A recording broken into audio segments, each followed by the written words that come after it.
Hello, welcome back to the Creating Value in Schools podcast with me, Liz Worthen, where we talk about ways to work more sustainably in schools. And today I'm delighted to be joined by leadership development and DEIB champion Hannah Wilson. Welcome. Hi, Liz. It's great to be here. Lovely to have you.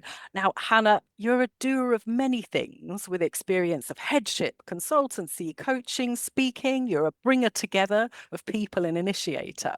And I think where we're going to focus today, though, is on that B in the DEIB acronym, belonging. And let's start with your role as an author, because Hannah, you've recently published a new book, Cultivating Belonging in Schools. So tell us a bit about what incited you to write this book. How did it come about? So this is the book, and it's a very small practical book that's in the Little Guide to Teachers series from Sage. And I've been asked to write lots of books over the last few years, and this one appealed to me because it is so accessible. And my co-founder of Diverse Ed, Benny, had done the Little Guide to Diversity 3 or 4 years ago. My former Senko, Amjad, had done the Little Guide to Send. One of my associates, Yamina, had done the Little Guide to ECT's Thriving. So I kind of knew the series quite well. So I felt like it was an accessible way to bring quite a big topic into staff rooms and classrooms in a way that was bite-sized, because that's what we we're just saying, like, schools are busy, people are under pressure, people don't have time to listen to a 1 hour podcast, hence why they're 20-30 minutes. They haven't got time to read a novel. So for me, like, it was the practical nature of the book and the chunking of big ideas into smaller kind of like tangible takeaway actions. So that's why it appealed to me.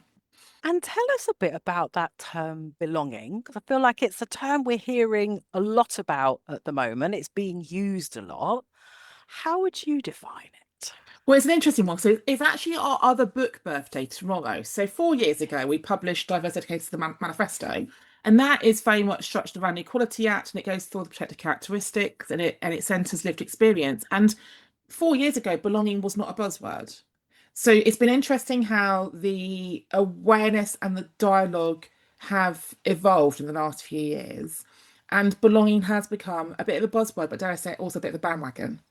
And I got asked to write this book a few years ago, and I was a bit busy, so I kept putting it off. And I was like, have I missed the moment to actually write this book? Because every man and their dog's talking about, blogging about, writing about belonging at the moment. But actually, I thought it was important to write this book because in the opening, I talk about you get to belonging by committing to diversity, equity, and inclusion. And I write it as an equation: D plus E plus I equals B. And at the moment, a lot of the conversations around belonging are completely negating the D, the E, and the I. So for me, my definition of belonging is how we feel, it's how we experience the spaces we're in. So how do young people, I mean like people's students, how do they feel about their sense of place and connectivity, safety within classrooms, corridors, playgrounds? But the conversation should be about all stakeholders. So how do the staff and the employees also feel in those different spaces? And I think where a lot of leaders are getting frustrated is they feel like they are doing all the work, but they're still getting the feedback that their different stakeholders haven't got a strong sense of belonging. And my argument or my pushback would be, well, have you asked people what they need? Because actually, are you overcomplicating it? Like for me, belonging is like, Liz, what do you need for me to help you to belong in our meetings, in our staff room? And actually, we tend to recreate belonging in the way we want to receive it rather than the way that somebody else needs it. So if you pay attention to your diversity, your equity, your inclusion, you strategize those three spaces, the outcome should be belonging. It's not always belonging, but it should be belonging. And if we don't do the D, the E, and I basically say we're putting a plaster on the problem, and it becomes very superficial and very shallow. So I think that's kind of how I define it and where we've got to, and also some of my fears around where it's going really as a conversation as well. Yes, I suppose I was thinking, there's often that saying, isn't there? Things like treat people how you want to be treated, which is a nice intention, but actually it doesn't allow for the fact that someone might want to be treated differently to how you'd like to be treated. Yeah, like I'm a hugger, okay? So my way of Yes. showing that I care about you is to hug you, but you might be someone who doesn't like hugs. So like, yeah, exactly. Like, don't touch me, like back off. So like for me, it's like I now ask for consent. Like, would you look like you need a hug? Would you like a hug? No, I'm actually fine, please don't. And I don't think there's enough like conversing about it. There's not enough curiosity. We're actually part of this work is being brave enough to ask the hard questions, but to also hear the hard answers. And there's often an assumption that people have a greater sense of safety, inclusion, and belonging than they actually do. And when you begin to scratch the surface and dig into it, it can be quite confronting. I have a lot of people I'm working with who are like, oh my gosh, I'm absolutely mortified. And then it becomes a very emotional, visceral kind of response. And we talk a lot about how you have to decenter yourself from that. And it's not about you and your emotional response. It's about you listening and learning, getting curious and doing things differently in service of different people. Yeah. So tell us a bit about how that sort of might look like in practice for people in different roles in school, maybe. But I guess starting, yeah, as a school leader, how might you try and put that into practice or cultivate that sense of belonging? And I want to talk about it from an adult point of view, because I think where it's also going wrong is people are very much thinking about belonging for the pupils. And that is obviously really important. But if the staff don't belong, how are the pupils going to belong? And I think actually we have to reverse engineer it. And we have to think about actually all of our different stakeholders and how can we help the adults have a greater sense of belonging. And in the book, I go from macro to micro. So thinking about in society, who gets to belong in society right now in the UK? There are groups who are marginalised, who are being further marginalised, who are receiving visible icons to make them feel excluded and like they don't belong. So are we cognizant of who in our community is on the margins of our community and why that might be? And what are we doing to be aware of and considerate of that? And then thinking about within our own domain, within the school gates, within the kind of the school walls, those different spaces we occupied. And I do an activity when I'm running training on this, like thinking about all the different spaces you can occupy within a school and your RAG rating around it. So, how do you feel in the corridors, in the playground, in the staff room, in the dining hall? Because some of the spaces that might be green for you would be red for me.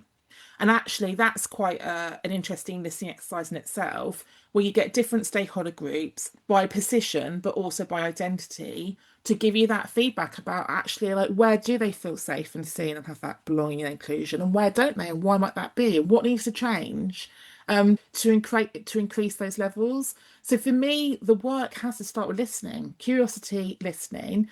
It needs to be stakeholder voice. It needs to be the different levels of stakeholder voice. So doing the surveys, whether you go anonymous or named, but then digging into it and doing the focus groups. And like I used to do quite a lot of work around action research and spirals of inquiry. And it's having that you might have a hunch about what's going on, but you're probably going to find out it's something completely different to what you thought it was. So it's also about disrupting your own bias around what your assumptions are and being open to being told or finding out that actually it's a completely different situation to what you anticipated. Yeah, definitely. I think, and that's something that's come up in the podcast before. And actually, we've just done an episode all around listening and how, yeah, it's that vital thing, isn't it? And then being open to the answers, even if they're not what you expected, and being ready to act on things, I suppose, as well. Can you accept that feedback? And even if maybe what people want isn't what you necessarily thought might be the solution. Yeah. Yeah, absolutely. And Mm. taking action is really important. Like I talk a lot with different people we train. Like we have got a massive bias for action in education. Like educators are doers. They are problem solvers. They like to roll their sleeves up. And I do think sometimes we're trying to expedite the process and get to an outcome or solution a bit too quickly. And we actually need to take the time to do the kind of like peeling back and the unlearning and the relearning. And then when we're clear on what we're doing and why we're doing it, then we can take action. So in our training, we use what we call the three C's: consciousness, confidence, and competence.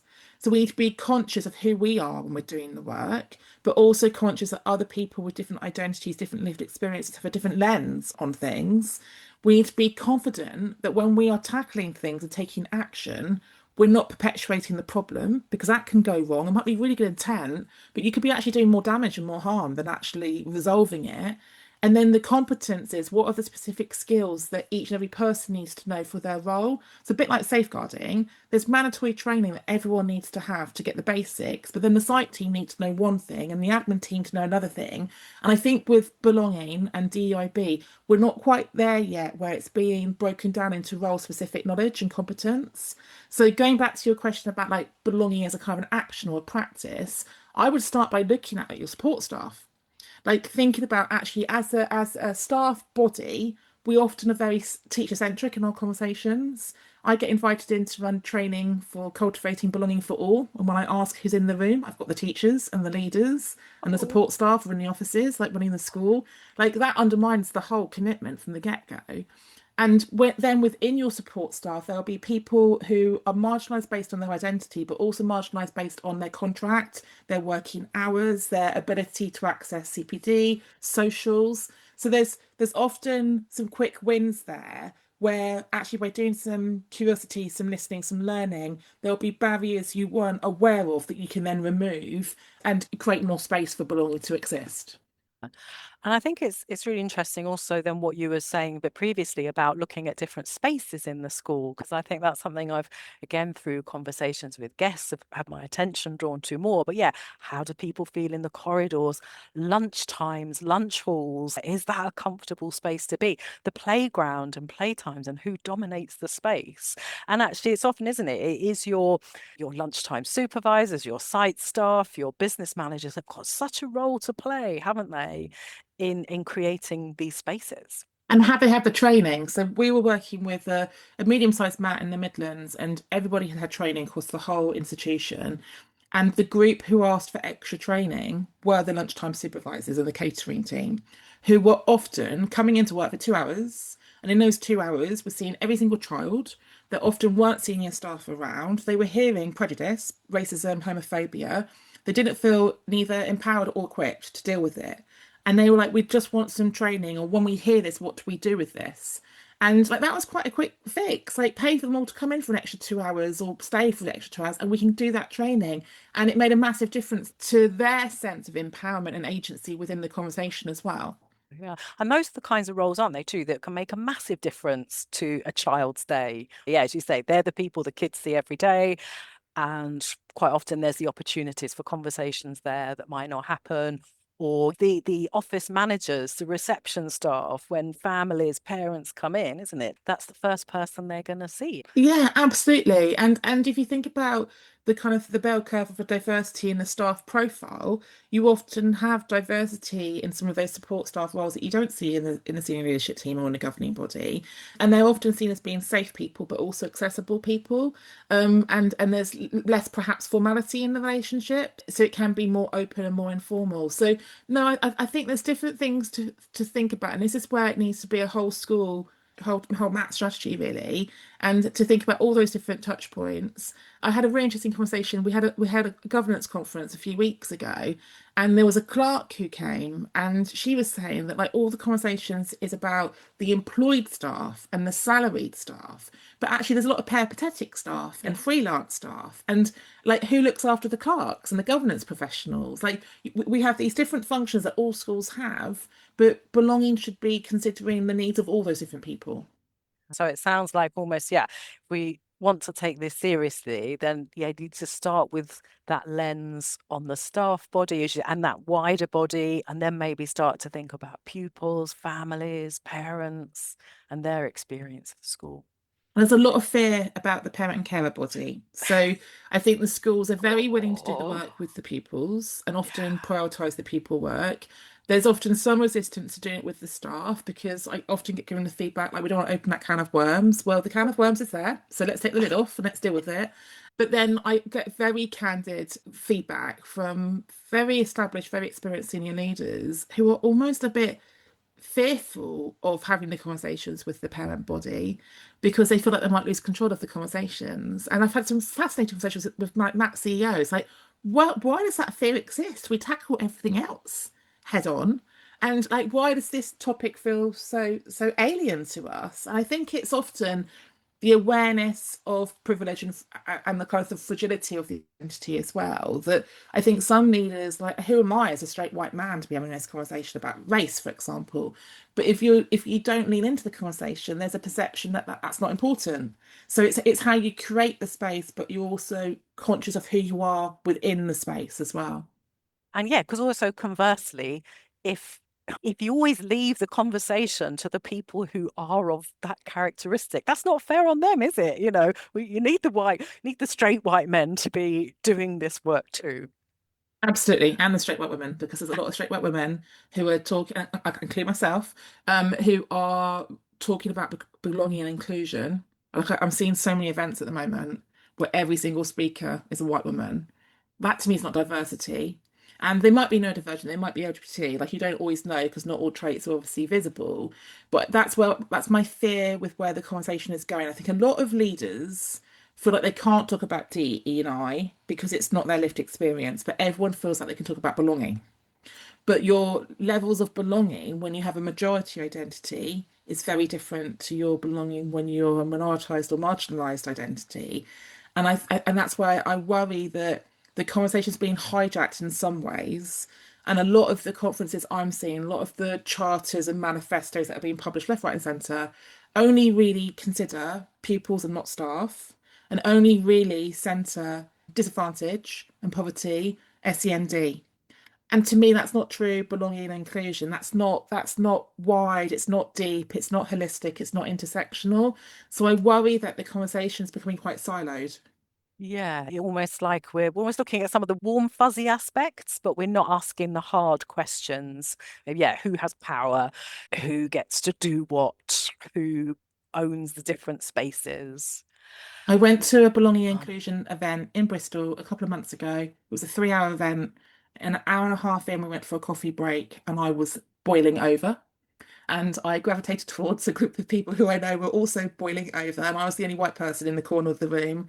And the women of colour I was with were all livid. Like the word race had not been mentioned in 90 minutes. And we're in Bristol. Like Bristol is a very racially diverse city. There's a lot of work happening around anti-racism.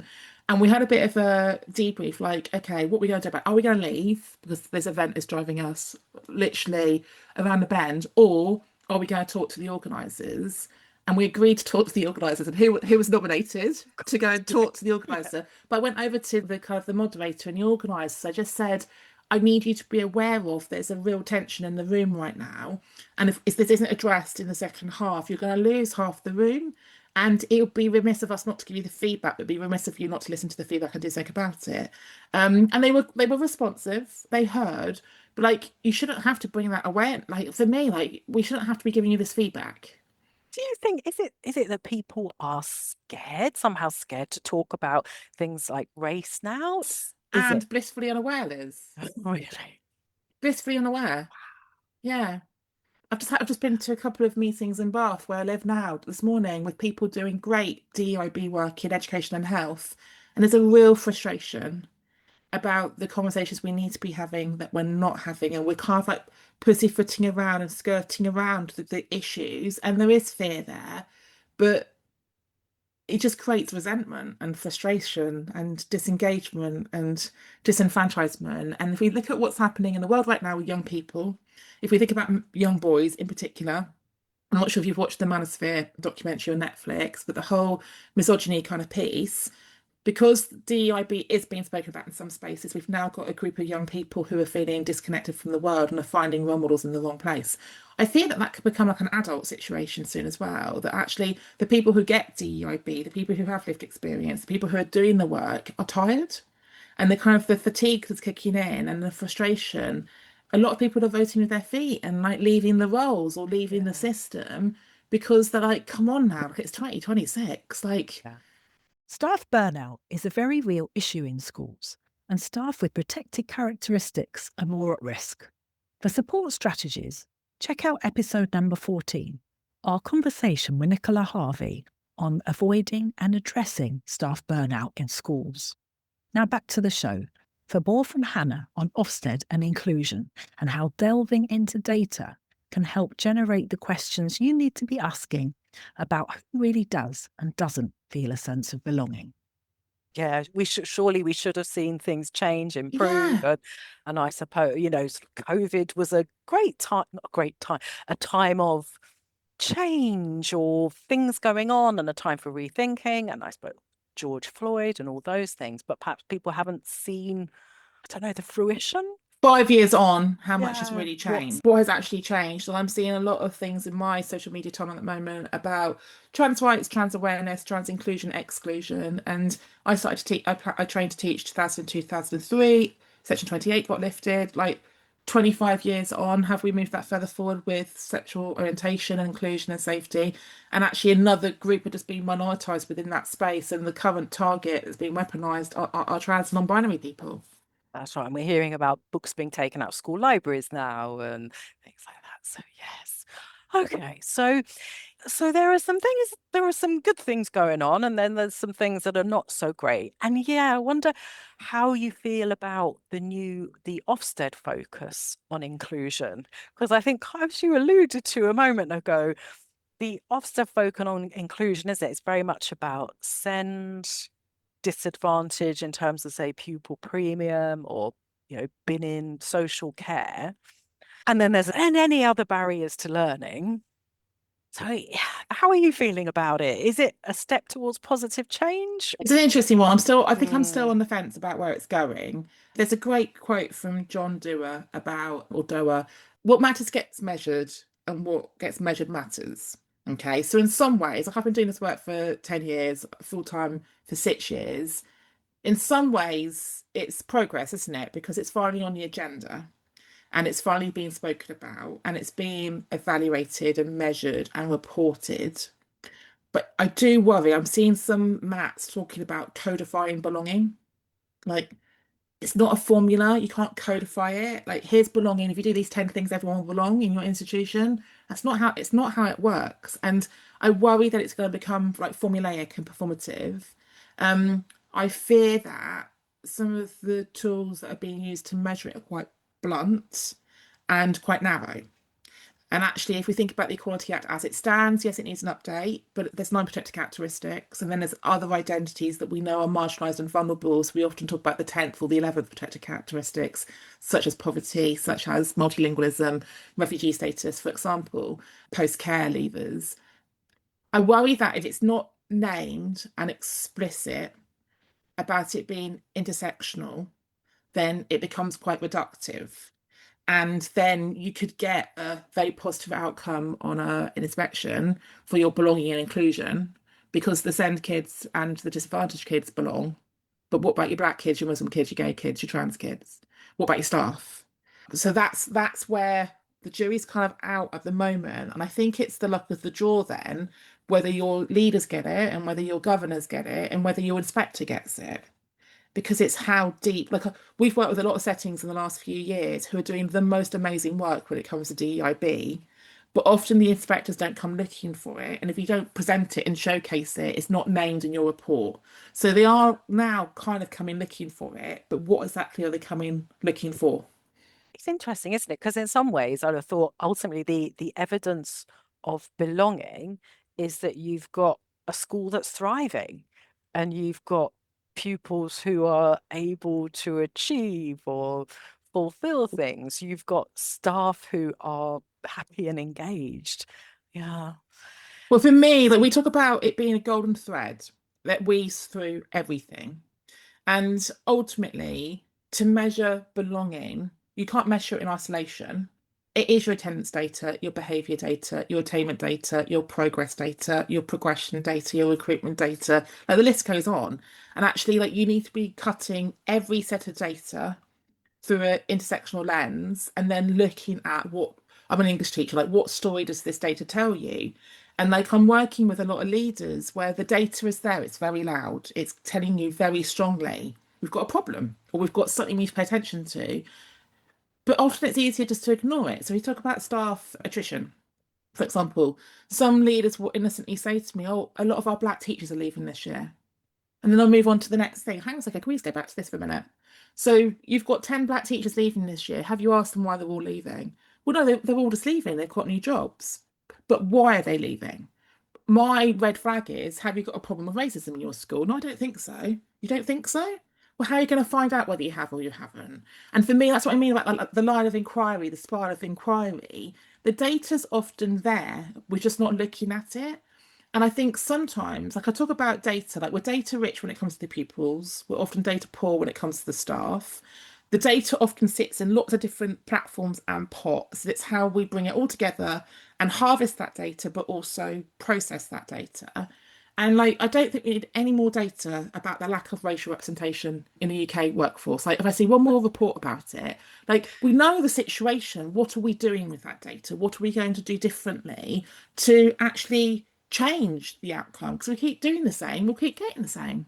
Oh, that's right, isn't it? Or I think is it with teacher training, we're always hearing about there isn't a lack of representation in the people applying for teacher training, but they're not getting in. So having another program that's about enticing people to go into teaching, that's not going to fix it, is it? Because that's not the problem. There's something No. happening in the recruitment or the Yeah. application or the interview process. But there is a good initiative on that at the moment. So Mission 44 have funded Diversity in Teaching project. We've got some big names on it, like Charter College of Teaching, for example, who are working specifically with ICT providers to look at training, recruitment, and retention of global majority educators to look at actually impacting that data over time. So I think that's a good example of where there is some intentional strategic sort of like activity happening. Brilliant.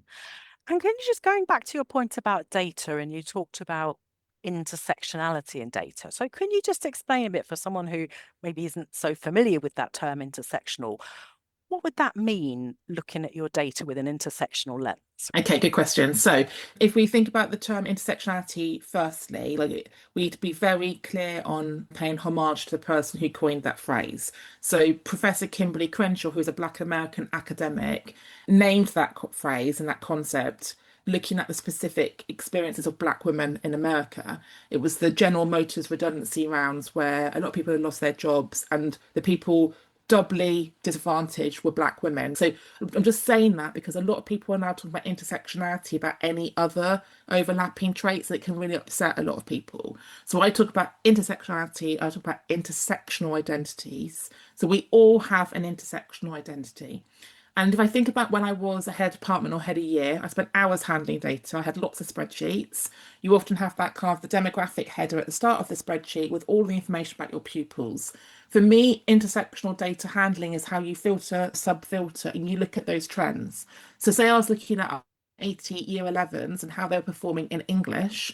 I could tell you how the boys and the girls were doing, but I could tell you how the Black boys were doing and the white boys were doing and the SEND boys. And that to me is the granulation of the detail. So the intersectional data handling is looking at groups within groups. So if I give you a staff example, when I left headship, I worked in a university for a year running a PCE. We had 450 trainee teachers in secondary, and I got given a list of 30, 32, I think it was, who had deferred the year before. But no one had looked at like what common traits do these people have? Every single one of them had at least one protected characteristic. So for me, that's the kind of the data handling that we're looking at the fact that, okay, 450 passed, what do they have in common? They all hold majority identities. 32 deferred, what do they hold in common? They all have a protected characteristic. If we then drill that down further, okay, 5 of them were full-time parents and carers. So what are we doing to support them? 4 of them have got a mental health condition. What are we doing to support them? So that to me is the kind of the intersectional data that we're looking at the patterns and the trends, we're identifying the barriers, and we need to go like into the kind of the sub layers of the data to do that. Drilling down and asking the questions, asking why. So Hannah, yeah, maybe just give us a couple of examples of the things that you've been seeing recently that are bringing you some hope, optimism, and exciting you. Okay, so if we think about the classroom and pupils, for me, the belonging piece for young people is about the classroom environment, what they're being taught, but also how they're being taught it. So considering representation within the curriculum is really important. I'm an English teacher, representation within the library as well.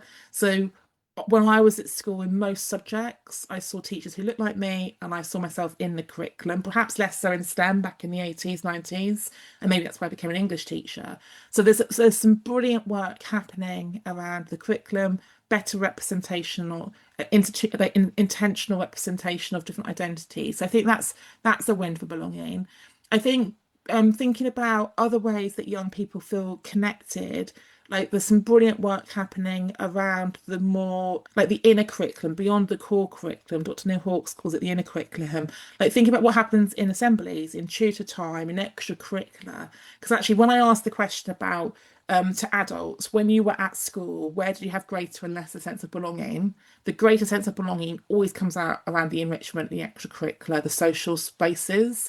So actually making sure that we've got a really dynamic offer when it comes to enrichment, but going back to not overcomplicating it, asking the children what they want rather than telling them what they're going to get. And I think sometimes actually enrichment goes a little bit awry, and it's about what the staff want to offer rather than what the pupils want to experience. So I think that's some examples of what's happening around pupils and belonging. I think there's still quite a lot of energy for the adults around the grassroots spaces. So I co-founded Women Ed 10 years ago, and off the back of that, we've got BAMED and other different groups have popped up, and we've got a directory on our website with about 210 organisations, and a lot of them are grassroots spaces and communities. And going back to what we were saying before we started recording, like Twitter's died, and Twitter used to be a great space for community and togetherness. And people are trying to find those different spaces. So actually the affinity groups and the grassroots communities, I think have got a really strong place in helping the adults to feel better connected within the system. And I think what we did take away from lockdown is how we can use remote technology and virtual sort of like platforms. You might be geographically far apart, but you can hold space for one another and feel that connectivity in that community. So I think they're the two things that give me a bit of hope, I guess. Thank you. And yeah, let's finish by, obviously we'd love people to read your book, and we'll put details of that in the show notes. And well, what else have you been reading or listening to that has inspired you? I struggle with books. I get sent so many. So Emma, Kel and I swap books. I've got Emma's new book, The Real Life of Teachers. I've read quite a lot of Emma's books, so that is on my list to read this term. And then Sarah Wardlaw's book, Emma's for Misogyny. And I think that's an interesting one, with misogyny being such a conversation. And I think there's another book, Matt Pinkett's book's coming out this week about the manosphere as well. So I think that's quite current, and that one's written from the perspective of a woman, whereas Matt's one will be part of his ongoing work around masculine identities. So they're the ones I'm reading, like from a work point of view. And then my personal one, I'm reading Sadie Smith's new book. So I've read her fictional work, and she's like a writer I love. But I heard her speak recently at an event, and she's put together this non-fiction group of essays, which really speaks to society and values and other topics. So I think I've got a collection of essays by Zadie Smith on my bookshelf that I haven't read. So there you go, dig it out, inspiration. Get it out, do some reading. Oh, it's amazing. Thank you, Hannah, so much for being with us and sharing your insights into what's going on around belonging. Thank you very much for having me on the podcast. I appreciate it. And thank you for listening. For details of books mentioned in this episode, check out the Creating Value in Schools bookshop, link in the show notes or description. You'll find links to other relevant resources too. If this episode has resonated or inspired you to take action, let us know in the comments. Be back with you soon.